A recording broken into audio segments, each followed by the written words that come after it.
முக்கியமான விஷயத்தை உங்கள் முன்னால் வைக்கின்றோம்.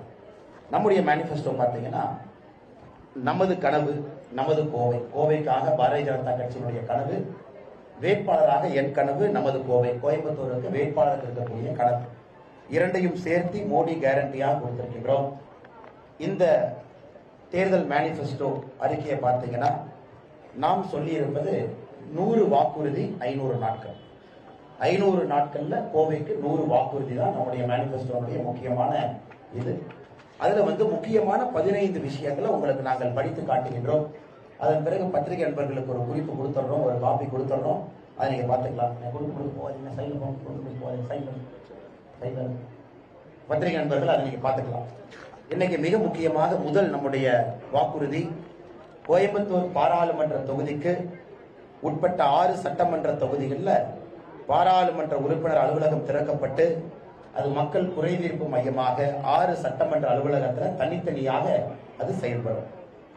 கோவை விமான நிலையத்தை உலக தரகத்துக்கு விரிவாக்கம் செய்து சர்வதேச விமான முனையமாக மேம்படுத்தப்படும். கோவை மெட்ரோ திட்டப்பணிகள் விரைந்து முடிக்கப்படும். தமிழகத்தில் 2வது Indian Institute of Management IIM கோவையிலே நிறுவுவதற்கான எல்லா முயற்சி எடுப்போம். விவசாயிகளுடைய நீண்ட நாள் கோரிக்கையான ஆனைமலை நல்லாறு திட்டத்தை செயல்படுத்துவோம். கோவையினுடைய ஜீவ நதியாக இருக்கும் நொய்யல் நதி மற்றும் அதன் கிளை நதியான கௌசிகா நதிகளை மீட்டெடுத்து கோவையினுடைய நீர்வளத்தை மேம்படுத்துவோம். விசைத்தறி உரிமையாளர்கள் பயன்பெறும் வண்ணம் பவர் டெக்ஸ் திட்டத்தை மீண்டும் செயல்பாட்டுக்கு கொண்டு வருவோம். பவர் டெக்ஸ் திட்டத்தின் கீழ் சூரிய மின்தகடுகள் அமைக்க மற்றும் சாதாரண விசைத்தறிகளை நாடா இல்லாத விசைத்தறிகளாக மாற்ற வழங்கப்படும் மானிய தொகையை உயர்த்தி வழங்குவோம். கோவையிலே நேஷனல் இன்வெஸ்டிகேஷன் ஏஜென்சி, தேசிய புலனாய்வு அமைப்பினுடைய ஒரு கிளை அலுவலகத்தை திறப்போம்.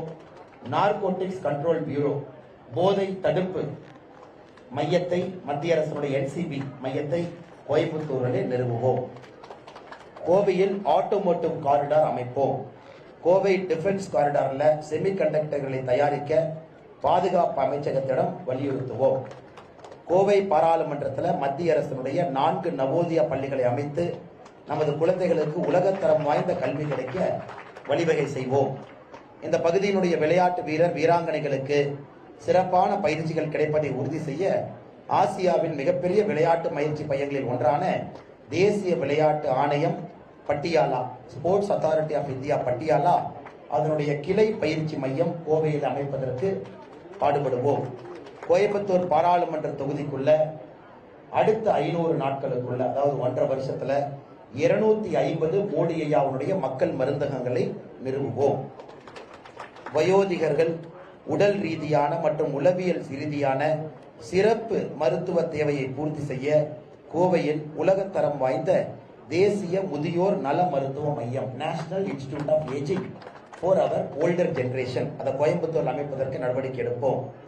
நாடு முழுவதும் உள்ள புராதனமான ஆன்மீக தலங்களுக்கு கோவையிலிருந்து 10 புதிய ரயில்கள் இயக்கவுக்கு முயற்சி எடுப்போம். சபரிமலை யாத்திரையை ஒருங்கிணைக்க கோயம்புத்தூரிலே உதவி மையத்தை அமைப்போம்.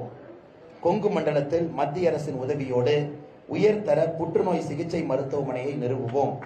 ஆயுஷ்மன் பாரத் திட்ட பயனாளிகளுக்கு மருத்துவமனையில் இலவச சிகிச்சை வழங்க நடவடிக்கை எடுப்போம்.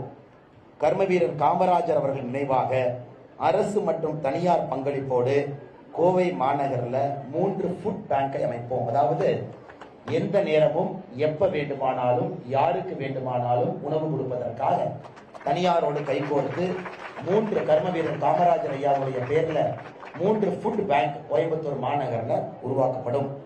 கடந்த 10 ஆண்டுகளில் கோவை பாராளுமன்ற தொகுதிக்கு மத்திய அரசு வழங்கிய அனைத்து நலத்திட்டங்கள் மற்றும் கோவைக்கு ஸ்மார்ட் சிட்டி திட்டத்தின் கீழ் வழங்கப்பட்ட நிதியை சிறப்பு தணிக்கைக்கு உட்படுத்துவோம்.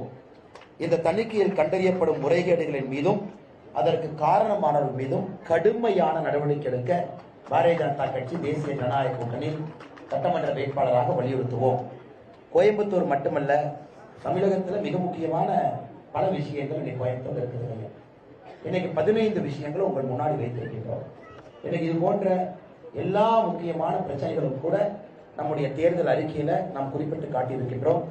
அதுவும் தனித்தனியாக 6 சட்டமன்ற தொகுதிக்கு தனித்தனியான தேர்தல் வாக்குறுதி, ஒட்டுமொத்தமாக கோயம்புத்தூர் பாராளுமன்ற தொகுதிக்கு தேர்தல் வாக்குறுதி. நம்முடைய நோக்கம் பாராளுமன்ற உறுப்பினராக மக்கள் ஆசீர்வாதத்தை கொடுக்கும் பொழுது பாரதிய ஜனதா கட்சி, தேசிய ஜனநாயக கூட்டணி, உங்கள் அன்பு தம்பி அண்ணாமலை 5 ஆண்டுகள் முடியும் பொழுது கோவை மாநகரம் இன்டர்நேஷனல் மேப்ல கோவை மாநகரம் இருக்கும். அதற்கான எல்லா முயற்சியும் எடுத்து இன்னைக்கு இருக்கக்கூடிய பிரச்சனைக்கான தீர்வு, நாளைக்கு வரப்போகின்ற பிரச்சனைகளை இப்பொழுதே ஆராய்ந்து அதற்குமான தீர்வு நம்முடைய தேர்தல் அறிக்கையில் இருக்கு. இந்த 100 வாக்குறுதி 500 நாள், இதுதான் நம்முடைய இலக்கு. போர்க்கால அடிப்படையில் நாங்கள் செயல்படுவோம். அதனால் இங்கு வந்திருக்கக்கூடிய எல்லா பத்திரிகை நண்பர்களுக்கும், குறிப்பாக 12 அற்புதமான நண்பர்கள் வந்திருக்கின்றார்கள், நன்றி தெரிவித்து, அக்கா வானதி ஸ்ரீனிவாசன் அவர்கள் இந்த வாக்குறுதியை கொடுக்க, நம்முடைய 12 நண்பர்கள் மேடையின் மீது இருப்பவர்களும், நம்முடைய வேறு பாரதிய ஜனதா கட்சியுடைய தலைவர்களும், கூட்டணி கட்சி தலைவர்களும் இந்த வாக்குறுதி அவர்களோடு இணைந்து பெற்றுக் கொள்வார்கள். இந்த வாக்குறுதியினுடைய சாட்சி அவங்க தான். நம்முடைய 12 நண்பர்கள் யார் வந்திருக்கிறாங்க, 100 வாக்குறுதியும் அவர்களை மையப்படுத்தி தான் மக்கள் மன்றத்திலே வைக்கின்றோம்.